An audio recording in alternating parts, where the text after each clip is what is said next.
Hello my friends and welcome, my name is Dennis and today we're going to fly our simulator once again, and believe me, this video will be interesting. Also, one of my subscribers named Vlad helped me to install this new model of Boeing 737 NG on my simulator prepared 3D of Lockheed Martin, and I would say this cockpit is more realistic than the NGX standard. We also have this top here. I don't know how to use it. We have different model in our airplanes in our airline, but anyway, I like the sound, I like the switches, and it's very detailed and realistic. In my previous videos I asked you guys whether you have any ideas of what should I fly on this simulator, so I like this one. One of my subscribers, Rudan Vincent, wrote me, can you perform a water landing with the same scenario, bird strike resulting into dual engine failure like in the movie Sully, but using Boeing 737-800? Well, let's start. So Rudan, we have Boeing 737NG 800, exactly the same that you want me to fly, and we are in LaGuardia Airport of New York City, exactly the same runway 04. We're gonna take off and try if it's possible to land in the same way that Sully did with his Airbus. Well, first we're gonna just take off and make some fun. We'll shut down the engines and land in Hudson River. And the second attempt will be with deep discussion of what should you do in this situation. We'll go through the courage, we will press pause all the time of what you should do next, and if it's possible to land the Boeing 737 in the same way with Airbus. We'll also open Airbus documents as well. And let's fly it. Put this thrust, have flaps 1 for takeoff. This runway is quite a short a bit, but yeah, we can take off very safe from it, no problems.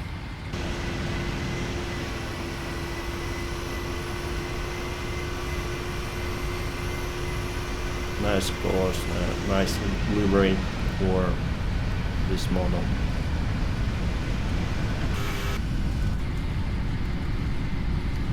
What's the speed? Okay, we are near to rotate speed. Let's see the external view.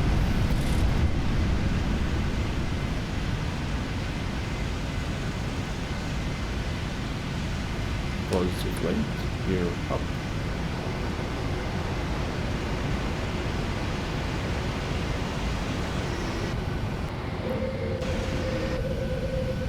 Nice view. Alright, we're already accelerating a bit to climb higher. I'll just initiate turn at around, just now.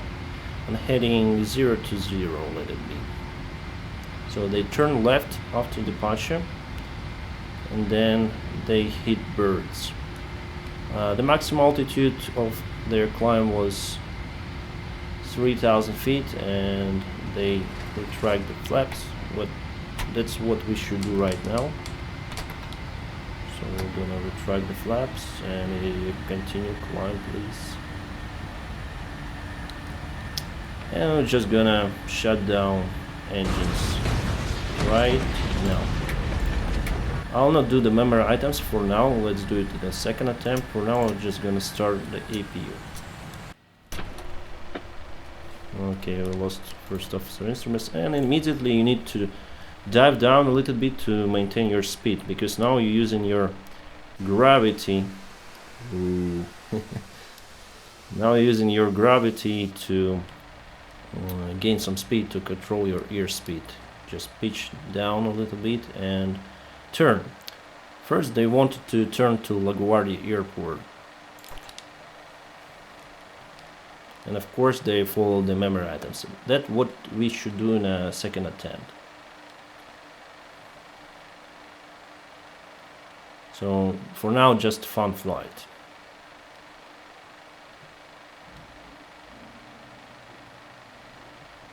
And they maintain the airspeed of around 200 knots. That's exactly what we do. And you shouldn't bank a lot. Yeah, we have master caution, some of the failures, yeah, because we have both engines failure, and there are so many systems failing, electrical system, etc. It's very hard to control the Boeing without hydraulic system, but anyway, we can do it. So just fly over this coast, exactly what they did. And they just saw the Tiburon, not the Tiburon, the LaGuardia over there. Tiburon is over there. They're quite far away, so the only option at this point was to land, of course, to land in Hudson River. I probably have IPU working now. Select on buses, and yeah, I should pitch down a little bit because I lost some speed. Let's fly here, near to the bridge.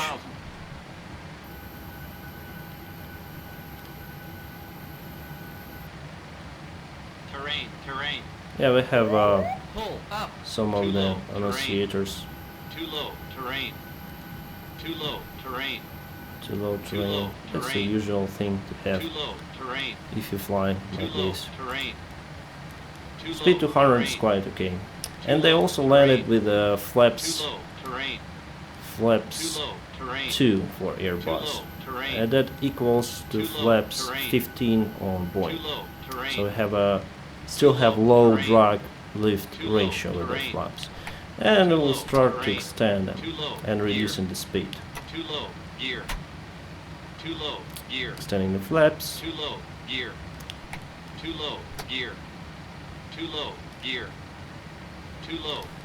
Here I'm watching this indication for the flaps, and we have 150 of altitude. I'm trying to maintain it, but the speed is decelerating, so I extend the flaps more. And soon we're just going to descend. Their speed dropped to 140 knots before landing. 20. I select the crashes off on the simulator, but 10. yeah.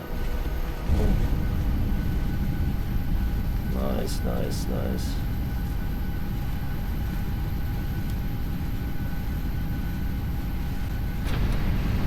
Yeah, because the crashes are off, we continue flying.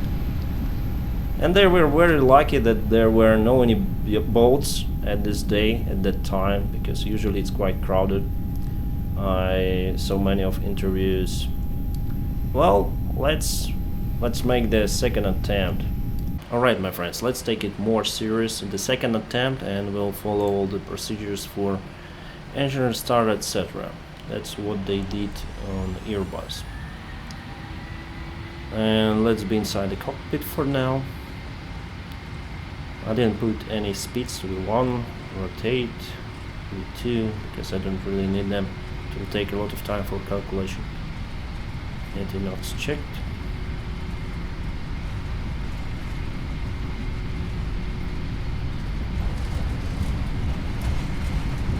Well, it's shaking like real airplane. Maybe even more. Alright, airborne. Have some positive rate. We're up and continue flying. You should follow the runway heading or track until 400 feet, and then you can turn. Or it depends on your SID actually. Pitch not more than 20 usually. We'll keep it.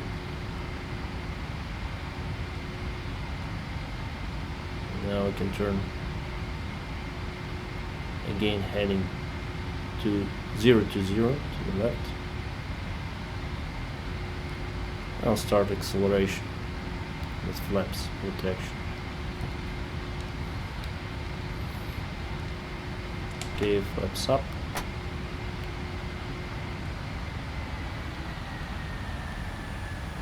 And continue climb until reaching 3000 feet.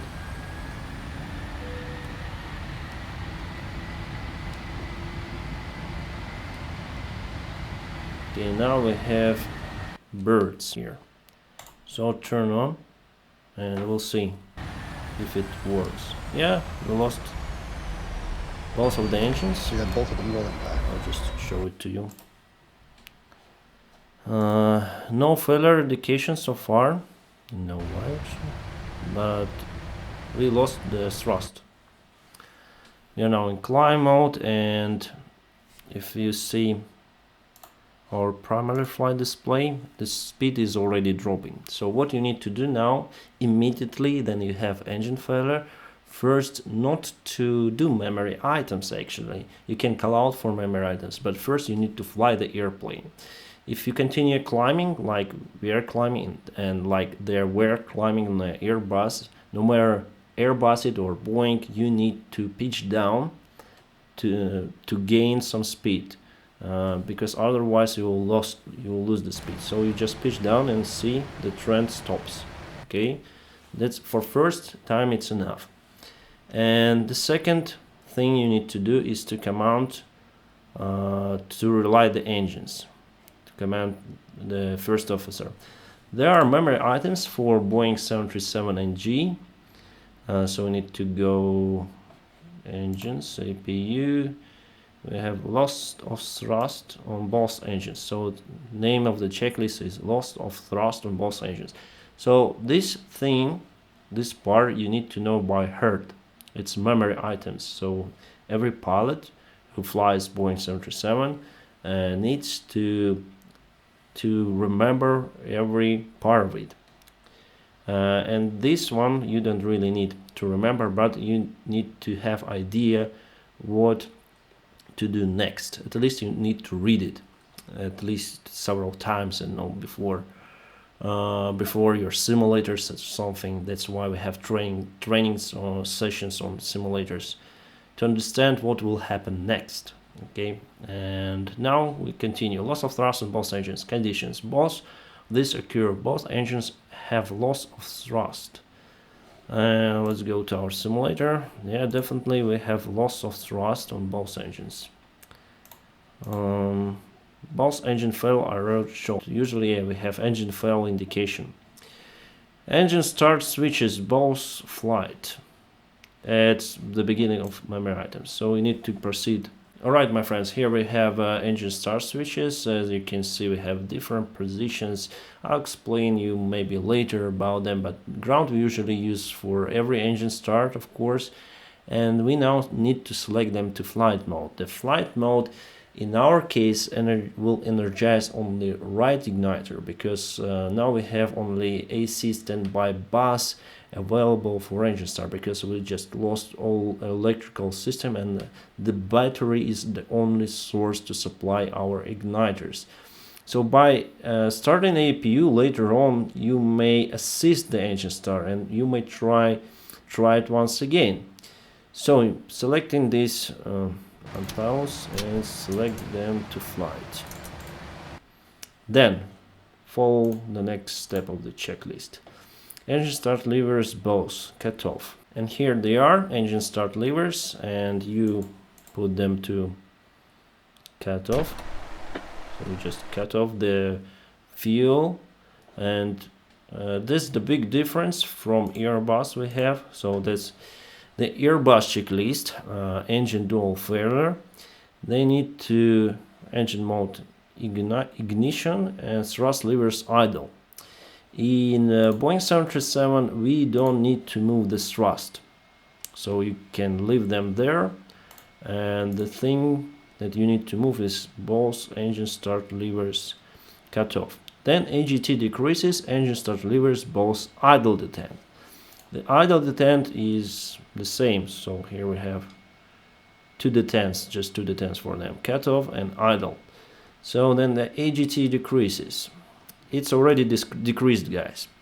It's not written here for how long we should wait, so no particular temperature in degrees, no time for wait, so just wait for decrease. But from other sources I found out that you need to wait for at least 650 degrees. That's MRG app that I have for Boeing 737, my app iPad, explain how to deal with these situations. So we already have less than that for our engine temperature, and we may set again engine levers to idle. And now we have engine fail indications. The XB means cross bleed. So we are out of in-flight start windmill envelope. The system triggers that, but you still need to go to the table if you want to make the normal in-flight start. But here in this difficult situation, you can trust this indication that you need to start APU for the engine start. Okay, but we need to follow this checklist. Then AGT decreases, okay, out of the tent again. If AGT reaches a red line or there is no increase in AGT within 30 seconds. Engine start lever affected engine confirm cut off, then out of the tent. So basically you leave this engine start switches to flight and you play with the engine start levers. So you wait 30 seconds, so you put them to idle, start timing, wait for 30 seconds. If there is no AGT, put them off, then on again, and it's said repeat as needed. And also, my friends, I would recommend not just to wait those 30 seconds, I would recommend to start APU right away, because you have battery depleting.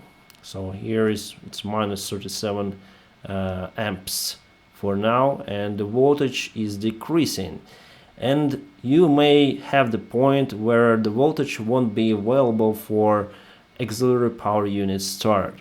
So by selecting the igniters to flight, you energize the spark plugs, the igniters themselves, and they take energy, they take electricity, and the electricity in this case is supplied by battery through the static inverter, through the alternate current standby bus. So start APU right away while you're waiting. And also you may have no hydraulic system, and it's very hard to control the airplane, control the Boeing 737 without hydraulic system.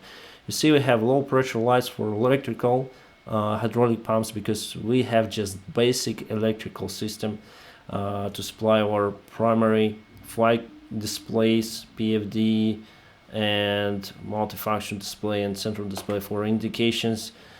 And yeah, you need to start APU to provide this hydraulic pressure, because if you have engine damage, that what they had on Airbus, you may also have this low pressure light here and here for engine driven hydraulic pumps.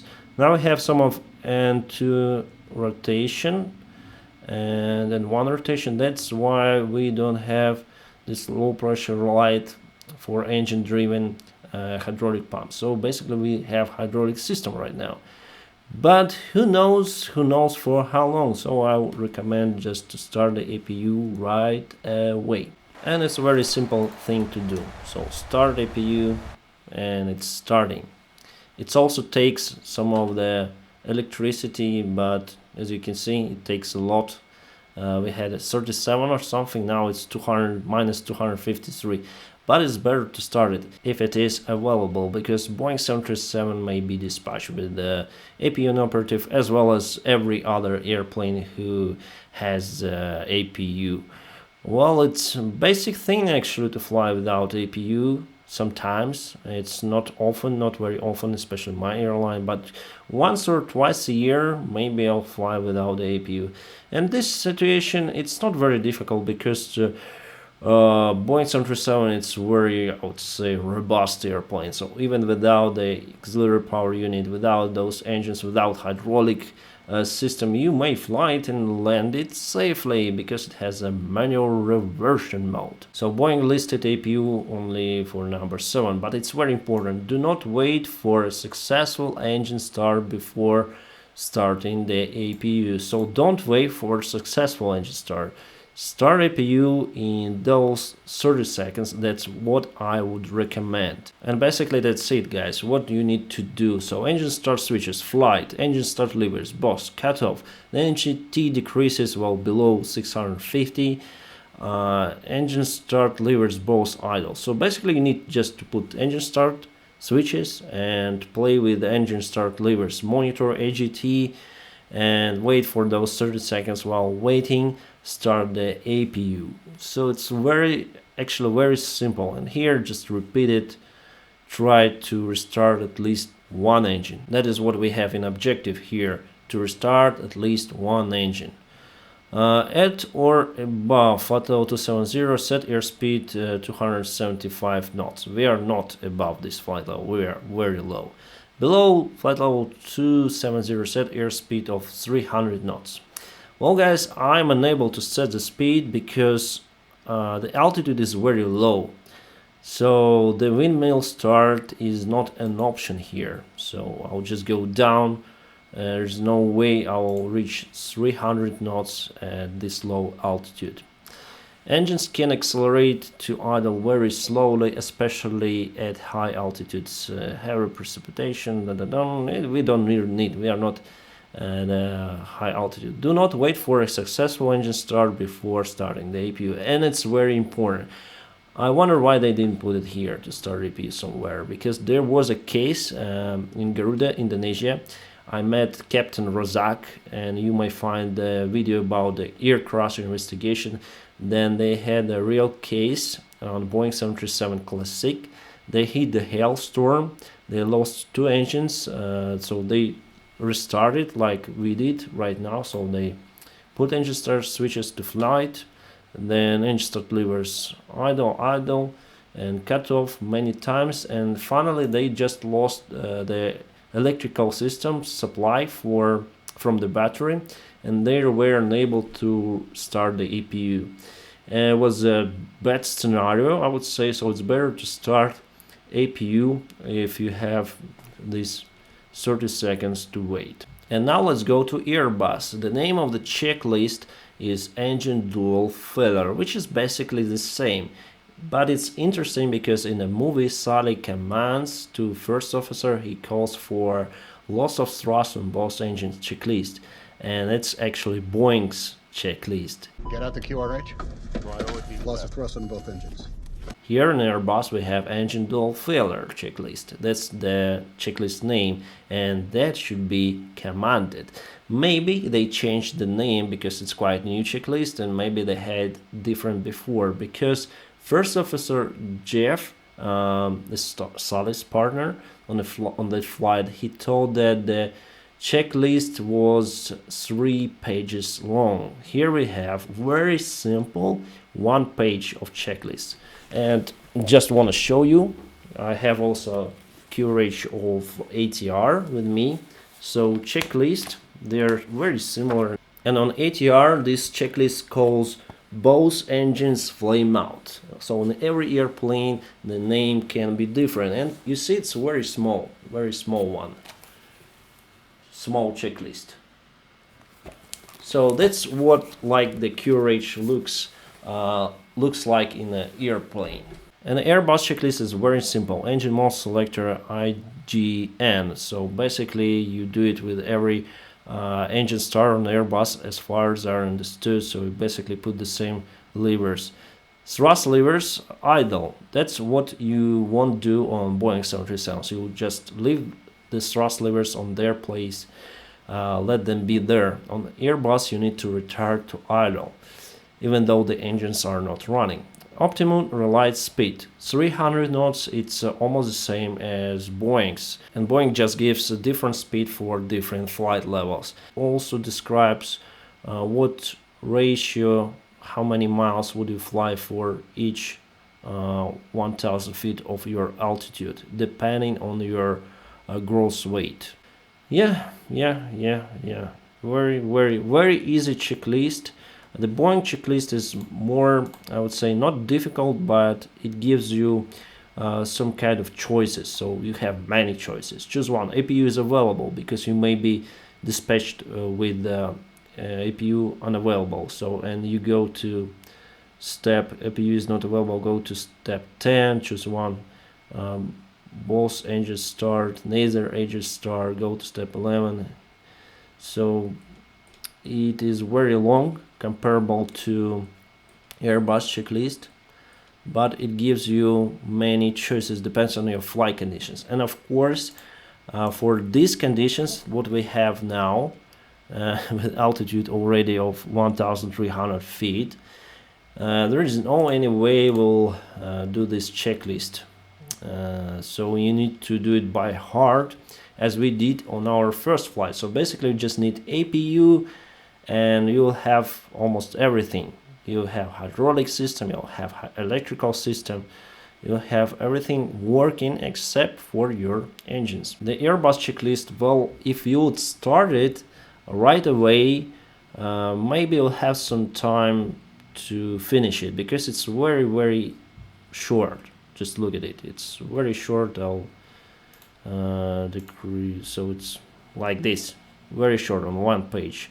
And what is a good thing for Airbus, that after it immediately we have ditching checklist, and it's also very short. So maybe you'll have some opportunity to do two checklists at the same time, one after another, and it's a good thing for Airbus actually, because if you are at 5,000 feet, at least 5,000, I think you can do it.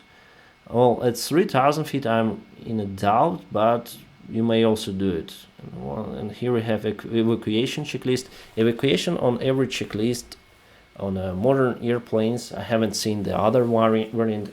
Even for ATR we have on the back side of the QRH. The same for Boeing 737. So here is the evacuation checklist down here. On Boeing almost the same. Speaking about the Boeing, we have different thing here, because the philosophy of Boeing is different compared to Airbus. So for Airbus, they put all the emergency situations in one chapter of QRH. For Boeing, you have many chapters for every system. And the checklist, yeah, I agree, they are very long. But what I like in them, that they can lead you for to solve your problem. So you have many choices. The Airbus checklist won't give you these choices. Maybe you just missed the item if you don't have it in your situation. I don't really know, because I'm not an Airbus pilot. So basically, to switch from this loss of thrust on both engines checklist to ditching checklist, you need to go to another chapter, which is in other location of your QRH. So you need to open another chapter, miscellaneous, and here we have ditching. It's very easy to do on a laptop here, but in aircraft you are searching it with your QRH basically. Ditching checklist, also quite long, very long compared to Airbus checklist. So it's finished here, so several pages. And there is no any way that you will do it in this situation, and you have lack of time. Sully and Jeff had a little bit more than 2 minutes to solve their huge problem, and of course they were stressed, because you're not losing your both engines every day because of the bird strikes. And of course this time will reduce for actual problem solving. And yeah, checklists are quite long for Boeing 737. But what I like in Boeing, that it gives you freedom. So if you are in this emerged situation and you are lack of altitude, lack of time, you can follow all procedures by heart. You need to follow procedures based on your experience, on your aircraft knowledge, and that's what you should do in this situation. So at this point you just need to know how to make APU starter assist start, and at this low altitude you can do it just by heart if you're experienced pilot. So if you are following checklist, you just go to step 16. So we are skipping all of this and going to step 16. Throttle levers closed, wing anti-ice confirm off, pack switches off. That's what you do. Then you start engines normally. So pack switches off, APU bleed on, ignition select switch both, and engine start lever either confirm cut off, engine start switch ground, and then in 2 is at or above 11, and just engine start lever idle. Engine start parameter stabilized, APU bleed air switch off. So And if the start is successful, you can follow the next step, next step, next step. If you have at least one engine, it won't be any problem to do this checklist down to the bottom. So my friends, we're again at the bird strike point at altitude of 3000 feet, and let's see if it's okay for me to restart the engines from the APU, at least one engine, if I follow it not by checklist but by the memory. So I just basically set both engines to cut off. Of course I should do the memory items right now, but I won't do it because the engines would relight immediately. I just set the thrust to idle, start my APU, start turn initially, controlling my airspeed, probably. And I'm preparing already for APU start. Oh my god, it's quite hard. So packs off. What's the speed? Speed is high. Start. Switch selector to both. Still have some extra speed, and we continue falling to Hudson River here. Just waiting for the APU to start. It takes a lot of time here on Boeing.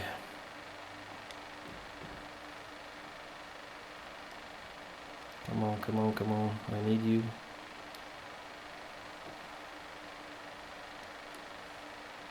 Okay, APU is available.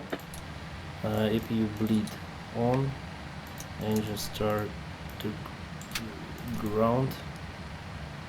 And monitoring N2, and come on, fuel. Need to turn.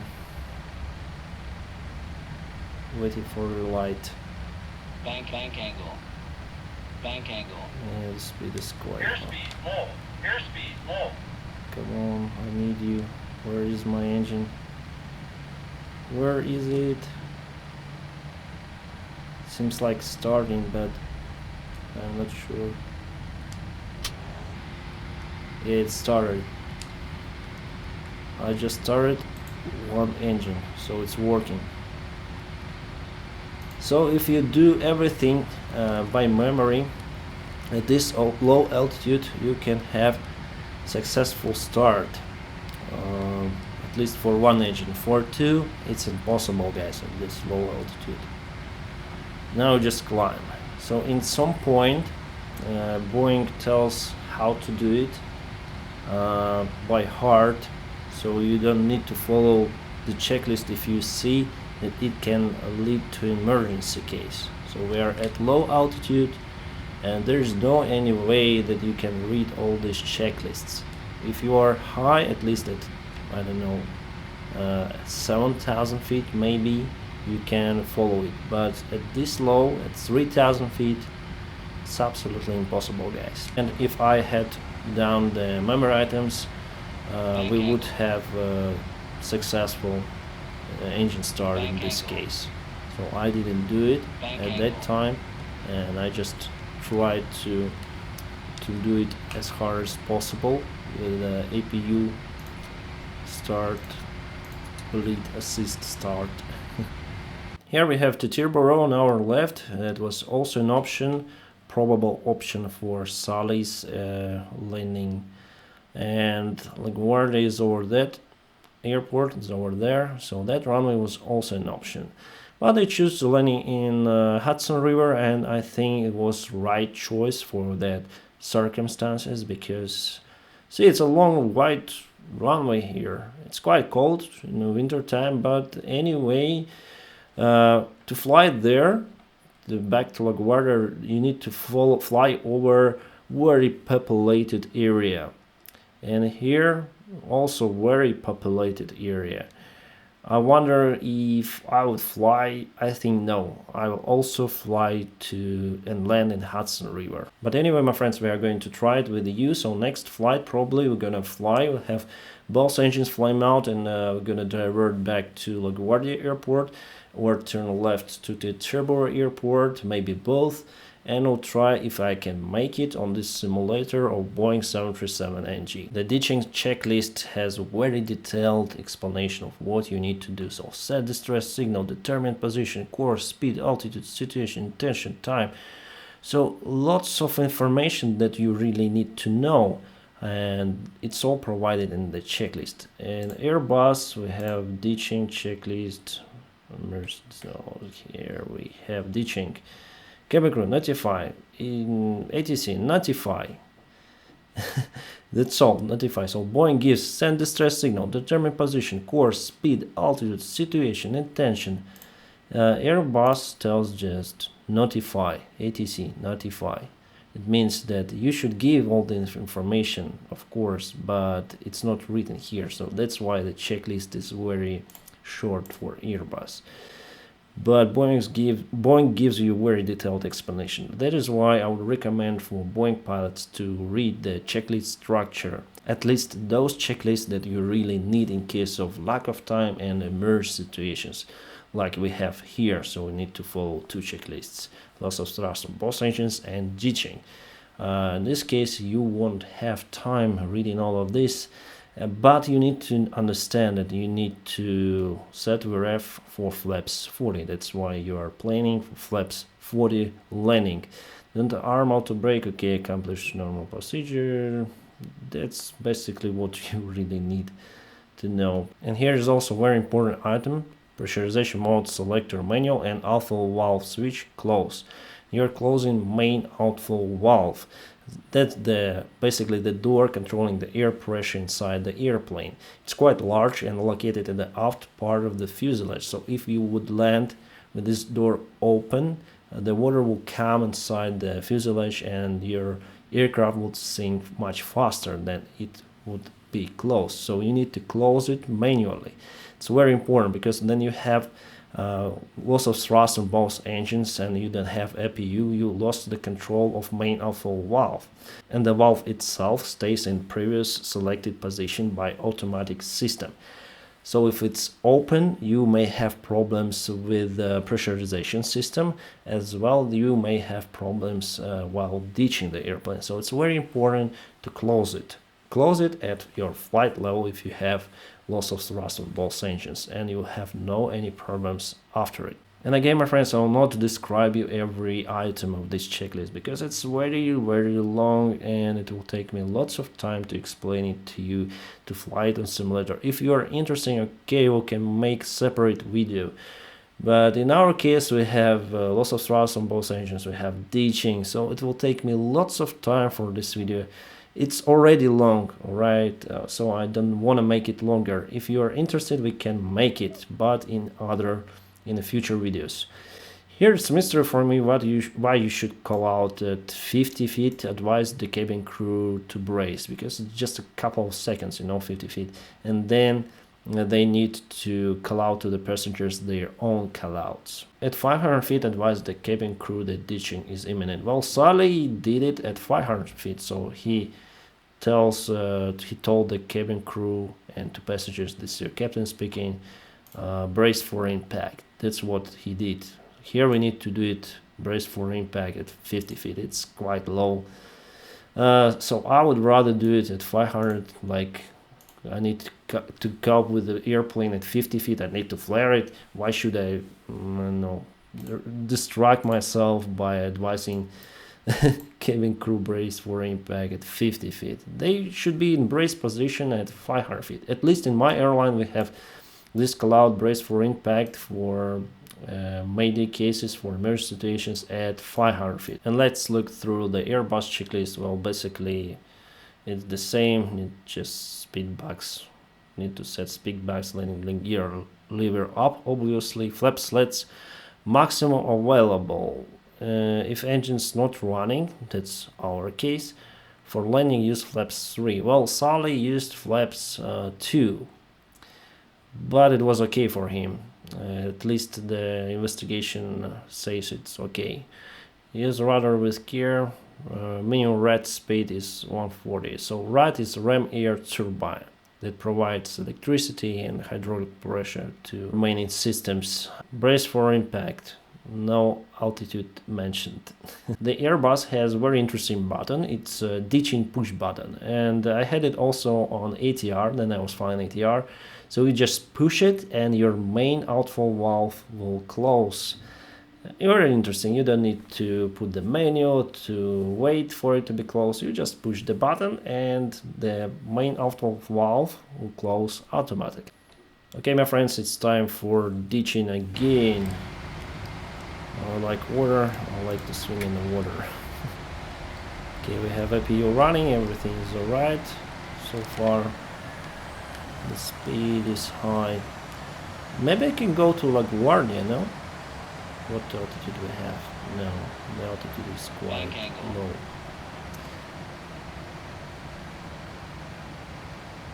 Maybe I'll go to Ribero? No? To Tibero? It's quite a strange name of the airport. Now I'll go to Hudson again.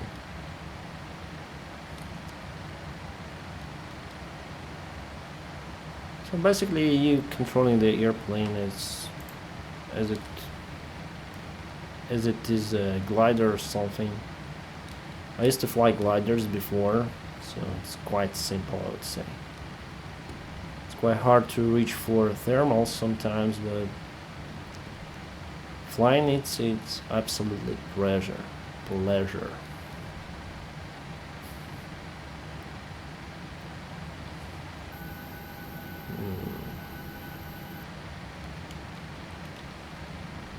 We're gonna do the ditching procedure just right away. So this manual, I'm just gonna show you. Here. Here is pressurization mode selector. You just put it to manual.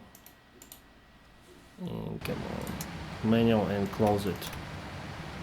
And you need to check that it is closed here. Sync rate. Oh, sync rate. Up.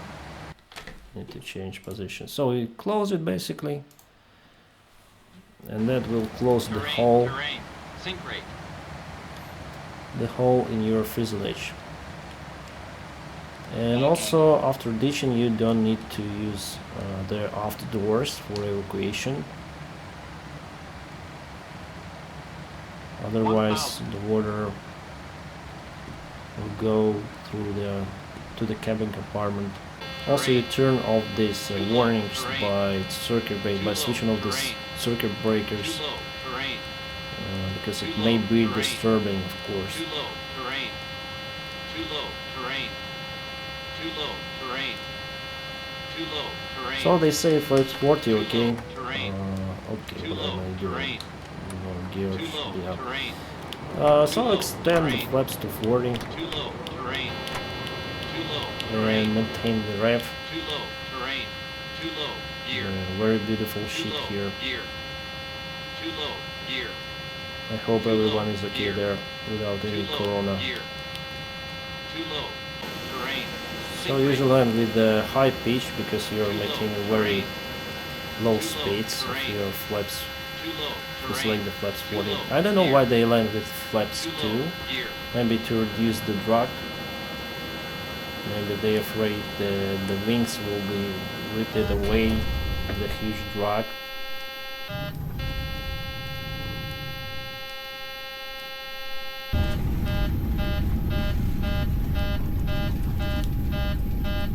Like this. Miracle on Hudson. Guys, I just don't know how to turn on the ditching animation in this simulator. I turn off the crash tolerance, so then I land this airplane, it just starts to jump up as you saw. And if I turn on the crash tolerance, well, it just crash and freeze. So if you know how to ditch this airplane in this simulator, please tell me in your comments. Finally, conclusion, my friends. You need to strictly follow your airline standard operating procedures. You need to follow non-normal procedures of your aircraft type. You need to deal with emergency situations according to your QRH, Quick Reference Handbook. However, there may be cases like with Miracle on Hudson, where good airmanship, good CRM, and common sense are better than non-normal procedures listed in your courage. And it's very important to have good aviation knowledge and aircraft knowledge, to have good pilot skills, and to have good leadership skills to get away out of the situation in the most safe manner.